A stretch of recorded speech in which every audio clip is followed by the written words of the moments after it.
Imagine being taken from your home as a boy, only to spend the rest of your life trapped in a palace of gold, serving a ruler who held your fate in his hands. Behind the glittering walls of the Ottoman Empire's palaces, young boys lived in fear, stripped of freedom, identity, and often their very manhood. Today, we'll uncover the horrifying acts Ottoman emperors committed against their male concubines. A dark chapter of history most would rather forget. Before we dive in, just a quick ask. These videos take a lot of time, research, and care to create. If you're enjoying the journey through these forgotten corners of history, please consider liking, sharing, and subscribing. It doesn't cost you anything, but it means everything to the channel and helps keep these stories alive. Thank you so much. The Palace of Fear. The Ottoman palace was often described as the jewel of the empire, a shining symbol of wealth, power, and order. To outsiders, it looked like a paradise of golden gates, grand courtyards, and endless chambers filled with treasures from across the world. But for those forced to live within its walls, the palace was not a place of joy. It was a cage. Nowhere was this more true than inside Topkapi Palace in Istanbul, the empire's most important seat of power. For centuries, it was the residence of the Sultan, the ruler whose words shaped the lives of millions. Yet behind its decorated walls, away from the admiring eyes of ambassadors and dignitaries, a much darker reality unfolded. Hundreds of young boys, many taken from faraway provinces, were kept inside its gates. They were not there by choice. They had no freedom, and every day they lived under the silent weight of fear. Most of these children were brought in through a system known as the devshirme, often called the blood tax. Families in conquered Christian regions were required to surrender their sons to the empire. Once taken, they were converted, separated from their homes, and trained for service. Some became soldiers. Others rose to positions in administration. But the most striking, the most talented, or the most obedient were placed directly into the Sultan's palace. For them, this was no reward. It was the beginning of a life cut off from everything familiar. Selected boys were locked within the palace and placed under constant watch. Every movement, every word, every glance was controlled. They quickly learned that any mistake, no matter how small, could end in severe consequences. Inside Topkapi, the structure itself reinforced fear. The palace was built in layers, each more guarded and secretive than the last. The deepest chambers were reserved for the Sultan's inner household, where the most trusted attendants and pages served. These rooms were beautifully decorated. Walls of tile, carpets from Persia, lamps glowing into the night. But to the boys inside, the wealth meant nothing. They were surrounded by beauty, yet deprived of freedom. Their roles varied. Some became pages, tasked with carrying messages or attending the Sultan's daily needs. Others were trained as performers, singers, musicians, or dancers, whose purpose was to entertain the court. A few were raised to positions of favor, celebrated outwardly, dressed in fine clothes, and presented as symbols of the Sultan's majesty. But these rewards carried hidden danger. Favor could vanish in an instant. The same ruler who elevated them could turn against them without warning. Imagine the psychological toll. A child taken from home, surrounded by riches yet never allowed to leave, fed from royal kitchens yet living under constant watch. For them, survival meant obedience. It meant silence. And above all, it meant surrendering to a system designed to erase any trace of their past life. Historians often call Topkapi a golden cage. On the outside, it dazzled the world, a place of art and splendor. But for those trapped within, it was a prison dressed in silk and gold. Every locked gate reminded them of what they had lost: their families, their freedom, their futures. Some tried to resist, a few attempted escape, though nearly none succeeded. The palace was heavily guarded, and punishment for defiance was harsh. Others tried to make themselves invisible, hoping to avoid notice in a place where attention could be dangerous. But resistance was almost impossible. Once inside the palace, the system was absolute. What made the palace truly terrifying was not only its physical confinement, but its psychological grip. The boys were forced into constant rivalry, each competing for survival, wary of the jealousy of others and the wrath of those above them. Friendships were dangerous, trust could be fatal. Isolation became their only defense. And so, many grew up without a clear sense of self. They were shaped into tools of the empire, pieces of a larger machine that valued control above humanity. Yet even as generations passed, the cycle repeated. Sultans rose and fell. Wars reshaped the empire.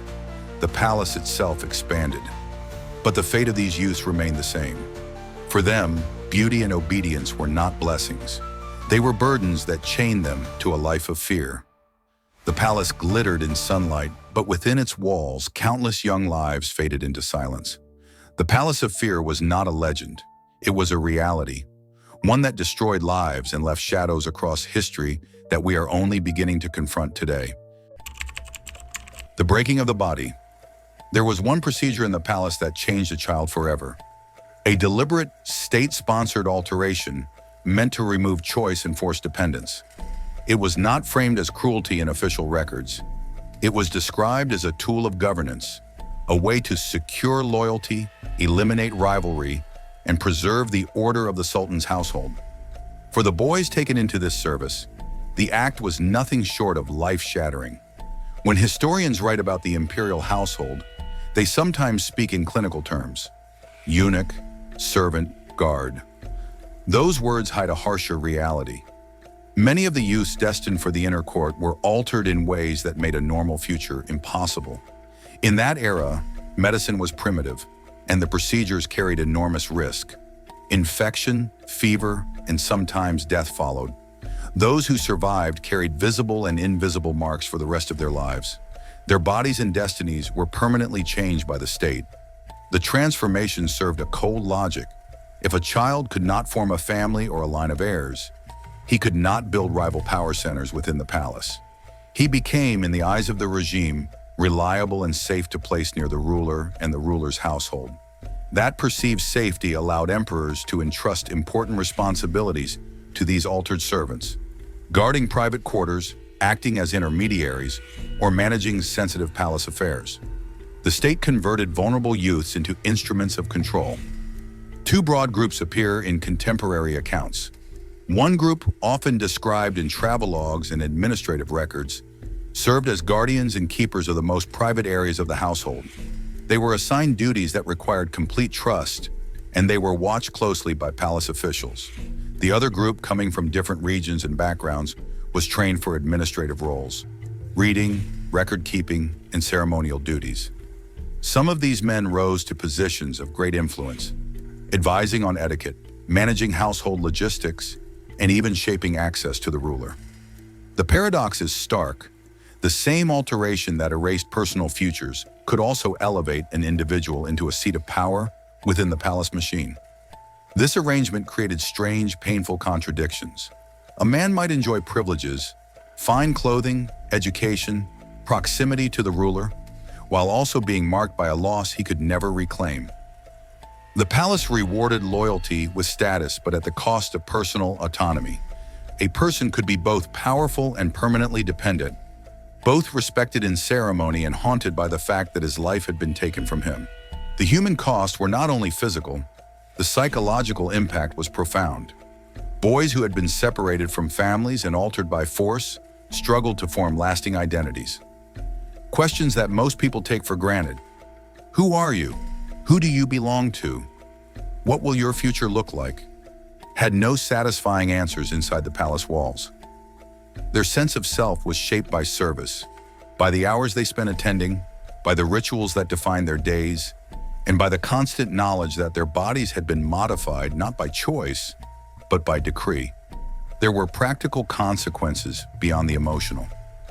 Because the procedure often led to chronic health problems, many palace records note that certain attendants required special care, diet, or confinement. The empire's physicians and caretakers became part of the system, tasked with keeping these individuals alive and functional. Their survival mattered to the court because a trusted attendant could be invaluable. But the same attention underscored the utilitarian nature of their value, cared for not as whole persons, but as useful instruments. Outside observers, Travelers, ambassadors, and later historians often reacted with shocked fascination and moral outrage. Their reports provide the raw evidence historians now draw upon, but those accounts must be read carefully. They come layered with bias, political motive, and limited understanding. Still, when multiple sources converge, a clearer picture emerges. The practice was widespread, institutional, and sustained over generations as part of palace governance. It's crucial to understand how the system justified itself. Within the palace and in official circles, the alteration was framed as necessary for security and stability. Emperors and administrators argued that a household full of independent men, each with loyalties outside the court, would invite intrigue and rebellion. By contrast, a household populated with permanently dependent attendants seemed predictable and controllable. This logic stripped moral weight from the act in the eyes of those who benefited from it. The result was an administrative ethic that valued order over human dignity. For modern listeners, this reasoning sounds cold and cruel, and rightly so. Yet to the architects of the palace, it was governance. That dissonance is the heart of the tragedy. A state's legal and bureaucratic language transformed personal loss into policy, and generations of young lives were reshaped as a consequence. The story of these altered attendants forces a fundamental question: what price should a society pay for perceived security? In the palace, the answer was clear and final. The empire paid that price with the bodies and futures of those who could not consent. And the echo of that choice remains one of the darkest legacies of court life. Forbidden relationships. Inside the palace walls, life as a concubine was not simply about service, but about surrender. Every boy brought into the Sultan's inner household lived under a reality where his body, his time, and his choices were no longer his own. To belong to the Sultan was to exist in a world where refusal was not possible. Consent had no meaning in this place. What the ruler wanted, the ruler took. Historians often describe these dynamics as relationships, but the word relationship feels misleading. It implies reciprocity, a mutual connection, even if unequal. What occurred in the Sultan's chambers was closer to an exercise of raw power, domination dressed in the silks of palace ritual. When a sultan selected a boy for his attention, it was not a matter of affection or courtship. It was a decree. And decrees in this environment were absolute. Many of the boys were chosen not for skill or intelligence, but for their appearance. Court officials scouted them, noting their features, mannerisms, and even their ability to appear submissive. They were paraded and displayed, as if beauty and compliance were the only currencies that mattered. Some sultans preferred youthful innocence, others prized obedience above all else. In either case, the boy's destiny was determined not by his own will, but by the fleeting desires of the ruler who held total authority over him. The system of favorites emerged within this grim structure. A sultan might take special interest in one boy and raise him above the others. That favoritism came with dazzling rewards: gold, fine clothing, a better room, influence within the palace, and the envy of peers. To an outsider, it might look like privilege, but privilege in the palace was a double-edged sword. The same affection that could elevate a favorite to a place of prominence could also destroy him in an instant. A change in mood, a hint of defiance, or even simple boredom on the Sultan's part could end the boy's brief period of fortune. What seemed like luxury was in truth a fragile pedestal built on fear. This precarious system bred an atmosphere of constant anxiety. Concubines learned to monitor every gesture, every glance, every word they spoke in the Sultan's presence. A smile at the wrong moment could be mistaken for mockery. A hesitation could be seen as resistance. To survive, boys had to become masters of reading the Sultan's moods, anticipating desires, avoiding offense, and offering submission before it was demanded. It was a daily performance with no intermission, and the cost of failure could be exile, punishment, or worse. Even within the hierarchy of the harem, where hundreds lived in close quarters, relationships between the boys themselves were fraught with danger. A bond with another concubine might be interpreted as disloyalty. Affection shown to a peer could be construed as rivalry with the Sultan's claim of exclusive possession. Gossip, suspicion, and jealousy festered in such conditions. A boy might trust no one but himself, for fear that a rival could whisper into the wrong ear and end his brief, fragile safety. What makes these so-called relationships especially tragic is that they were never truly personal. They were political. The Sultan's favor could be a weapon used to signal his power over the court. By choosing and discarding concubines publicly, he reminded everyone of his absolute authority. A boy elevated one week might be disgraced the next, not because of anything he had done, but because the Sultan wished to demonstrate how completely lives depended on his will. In this way, the boys became symbols as much as servants, living reminders of the ruler's dominance. To modernize, the situation appears unbearable. How could anyone endure such a life? Yet for many concubines, there was no choice. Some adapted, learning to take pride in survival itself. Others clung to the faint hope that fortune might favor them, even briefly. A select few, those who became trusted favorites for longer periods, sometimes wielded real influence behind the scenes. They could pass messages, sway decisions, or act as gatekeepers to the Sultan.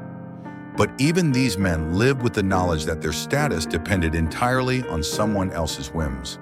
The cruel paradox of forbidden relationships in the Ottoman palace is this: the closer a concubine came to the Sultan, the less control he had over his own life. Distance might offer anonymity, a chance to fade into the crowd of attendants. But proximity meant being constantly at risk, under scrutiny, and exposed to the ruler's mercurial desires. To be chosen was both a mark of distinction and a sentence of unending vulnerability.